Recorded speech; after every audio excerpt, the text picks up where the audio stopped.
So, as we said, Americans really didn't enter the war until 1916. But when we did, there was a huge impact that was made. And the citizens of Berlin rebelled against the Kaiser, and he was forced to step down on November 9th, 1918. Trouble then brewed for every country aligned with Germany. The end was near for the Central Powers. Armistice Day came on November 11th, 1918, the 11th hour on the 11th day of the 11th month. On that day, Germany signed the ceasefire that ended the war.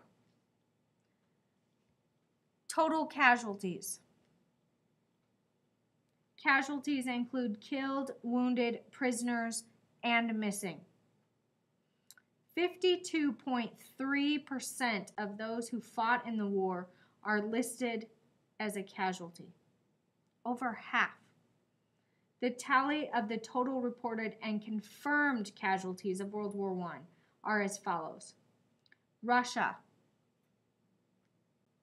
9,150,000.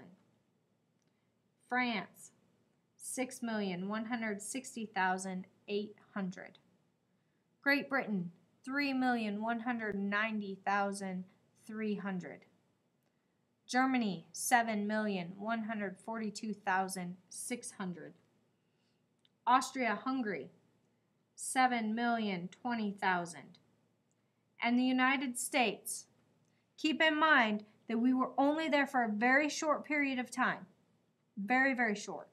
364,800. There we go. For a total casualties, 33,028,500. Epic numbers of casualties. Huge numbers. The world had never seen this sort of dead and wounded. Keep in mind that many of these wounded would have probably been scarred for the rest of their lives. Throughout Europe, there are cemeteries that look like the one below. Huge figures. In comparative terms, as I just said, the United States did not suffer as a result of the war. We didn't suffer as much with casualties, and we didn't suffer as much economically. It only makes sense. World War I instead launches the United States into world leadership. After World War I, the United States became the richest nation in the world. The war inspired higher wages and an improved standard of living. Until the stock market crash in 1929, the 20s were a time of new opportunities for better jobs, education, and an increased positive outlook toward the future. The Americans desired isolation and normalcy once again. Only 364,000 casualties, but it was enough to force Americans back into their shell. We had been out into the world, and now we need to go back into our shell. We need to focus again on America. So Wilson viewed this victory as an American victory, as a huge accomplishment. He viewed America as the shining city on the hill. His vision for a new world order of democracy for Europe would, if accepted, launch the U.S. into world leadership and involvement, roles the American people respected. Wilson's plan for peace was referred to as the 14 points.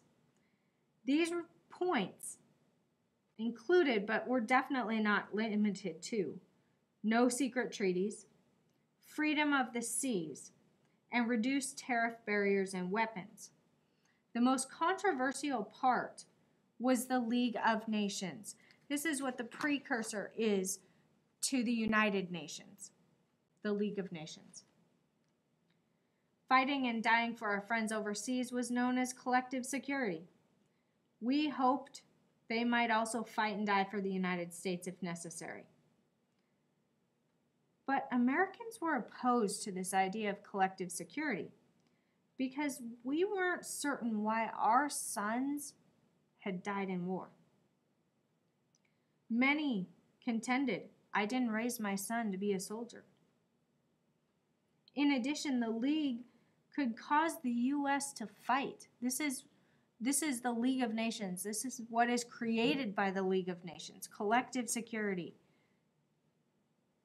But it removed the power of the Senate to send their boys to war. Instead, the League of Nations could say, United States, you're going to fight here. You're going to fight there. A job that the Senate had always held. The Senate, because of that, refused to ratify the treaty that would have allowed the United States to join the League of Nations. Now, a formal agreement was signed on June 28, 1919. It was called the Treaty of Versailles. This treaty, keep in mind, Woodrow Wilson was in the United States fighting desperately for the League of Nations, to sign on to this League of Nations. He was not in Versailles. This is not the peace plan that Wilson had in his mind. Germany was to be considered at fault. They were stripped of all of their colonies and other assets, and they were fined $33 billion. The expenses for starting this war. Now I have a picture of Adolf Hitler up there because the Treaty of Versailles plants the beginning of World War II. Wilson had to leave, as I said. American membership for the League of Nations he was passionate about that. So when he left, revenge took over. Nations like France that had been destroyed, that had been hurt so badly by this war, attacked. And they attacked Germany with fines and other restrictions. So, yes, the war ended.